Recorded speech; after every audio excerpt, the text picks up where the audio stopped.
Assalamualaikum warahmatullahi wabarakatuh.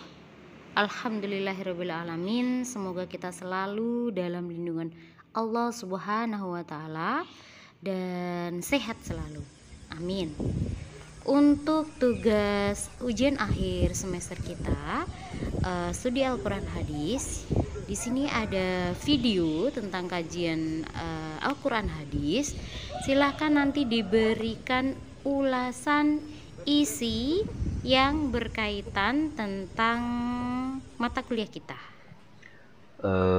Kedudukan dan fungsi hadis itu tidak bisa dipisahkan dari diri Muhammad sendiri sebagai Rasulullah.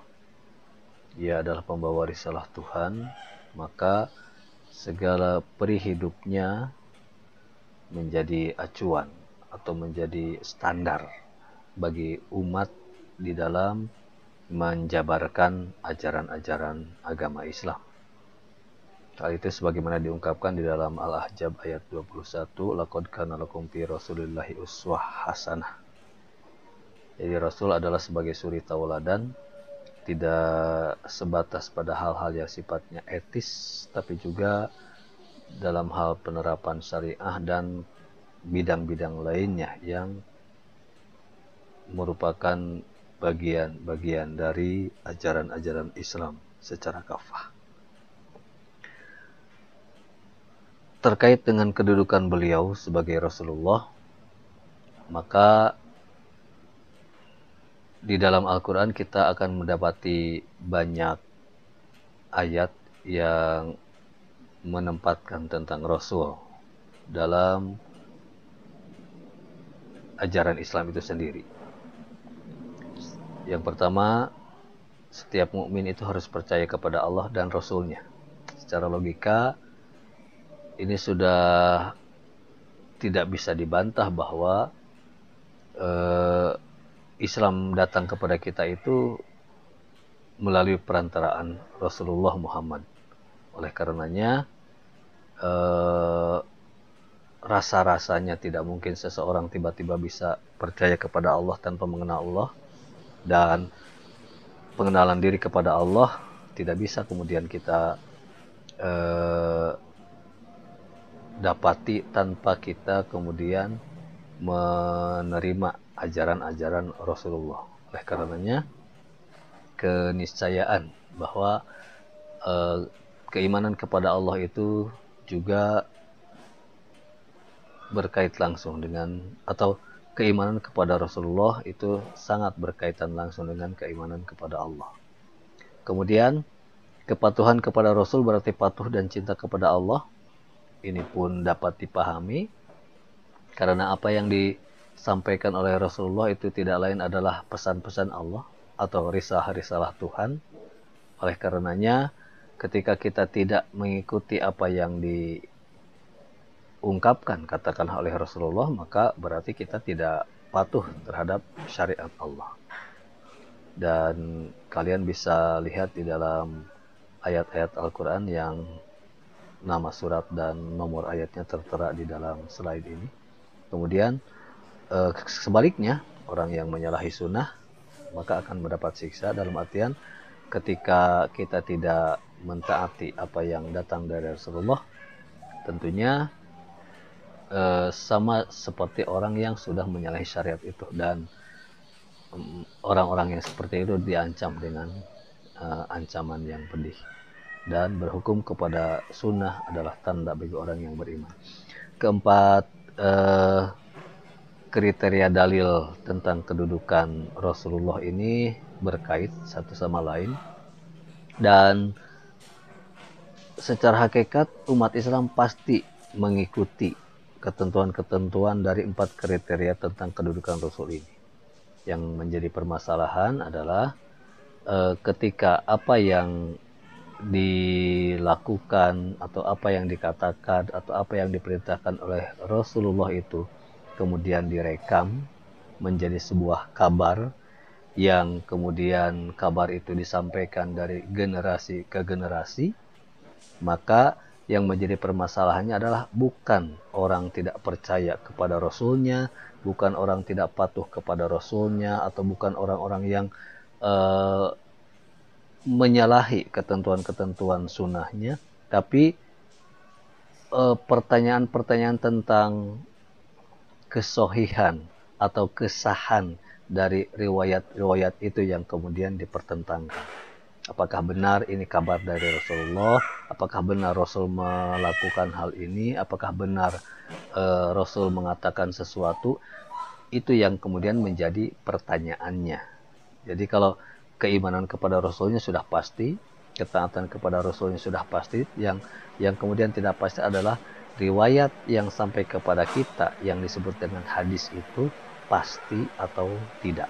Itu yang kemudian menjadi persoalan. Terkait juga dengan diri Muhammad sebagai pembawa risalah, maka sudah dapat dipastikan bahwa yang pertama kali paham tentang risalah tentunya diri Rasulullah sendiri. Beliau yang menerima wahyu Allah, maka kemudian beliau pula yang akan sangat memahami apa maksud dari wahyu-wahyu Allah itu. Oleh karenanya, secara global, fungsi dari hadis atau fungsi dari riwayat-riwayat tentang Rasulullah itu pada awalnya memang ditujukan agar manusia paham tentang maksud-maksud dari ayat-ayat Al-Quran. Namun demikian, sesuai dengan kriteria yang ditafsirkan dari ayat-ayat Al-Quran berdasarkan perilaku dan kata-kata Rasulullah, maka kemudian para ulama memilah-milah bagian-bagian dari fungsi-fungsi hadis terhadap Al-Quran ini. Ada yang disebut dengan bayan tafsir, yaitu menerangkan ayat-ayat yang masih umum, yang masih global dan memiliki pengertian-pengertian yang banyak. Dan dengan adanya penjelasan dari Rasulullah, maka ayat-ayat yang global tadi kemudian dirinci. Misalnya di dalam Al-Quran ada ungkapan tentang aqimus sholah. Banyak sekali kita jumpai ayat-ayat yang seperti itu atau yang semakna dengannya. Kerjakanlah sholat. Itu sangat umum. Kata-kata sholat ini bahkan kemudian secara harfiah bisa diartikan dengan doa. Perintah Allah ini maksudnya seperti apa? Itulah yang kemudian dijelaskan oleh sunnah, dijelaskan oleh perilaku Rasulullah.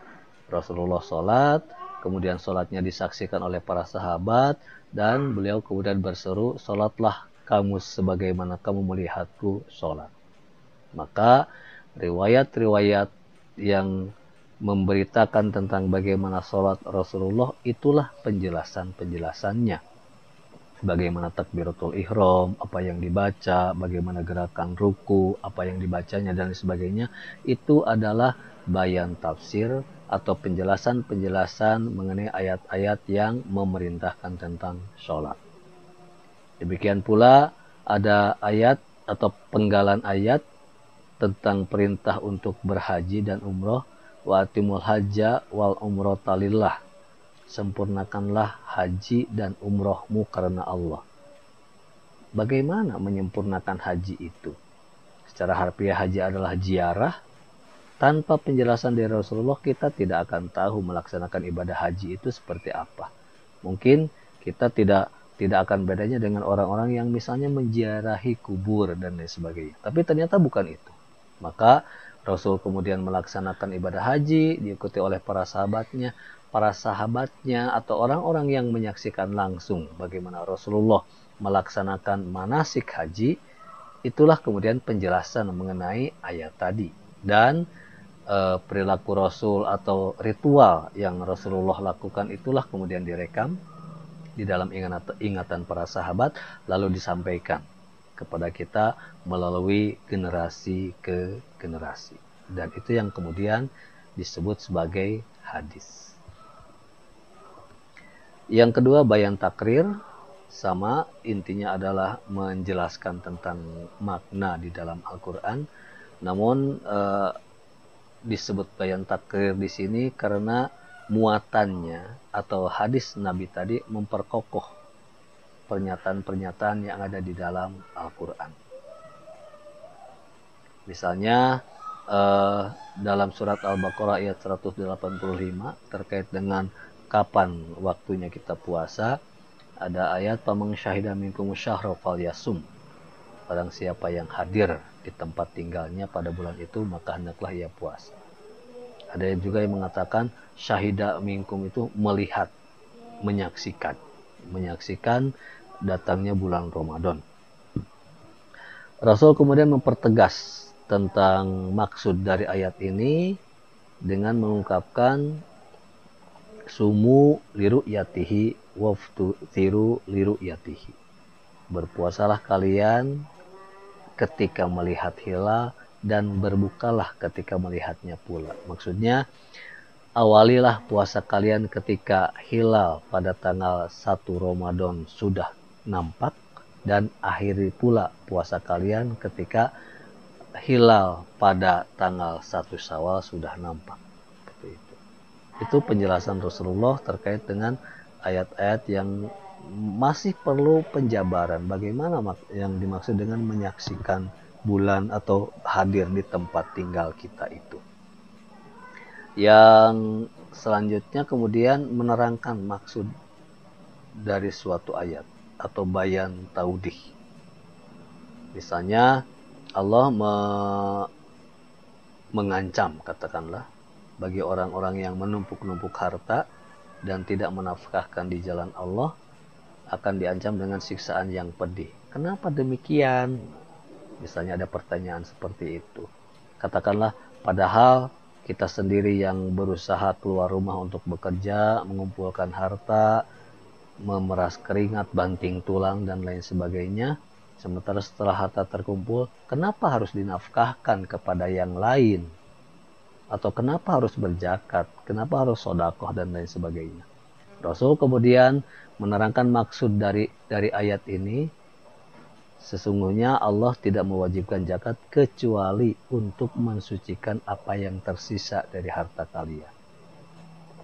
Mensucikan di sini bisa bermakna suci dalam pengertian religius, artinya suci menurut agama, tapi juga dalam beberapa penjelasan tentang tafsir bisa dikatakan suci di sini artinya adalah harta itu menjadi, harta sisanya itu menjadi terjaga dari hal-hal yang dapat merusaknya, misalnya karena kecemburuan sosial, karena ada niat-niat jahat dari orang-orang yang tidak punya, karena kita kikir dan lain sebagainya. Itu adalah bagian-bagian dari apa yang kemudian dijelaskan oleh Rasulullah sebagai mensucikan, dalam pengertian menjaga agar kita bisa selaras dengan masyarakat di sekitarnya sehingga tidak terjadi kejahatan-kejahatan terhadap harta. Itu beberapa fungsi dari hadis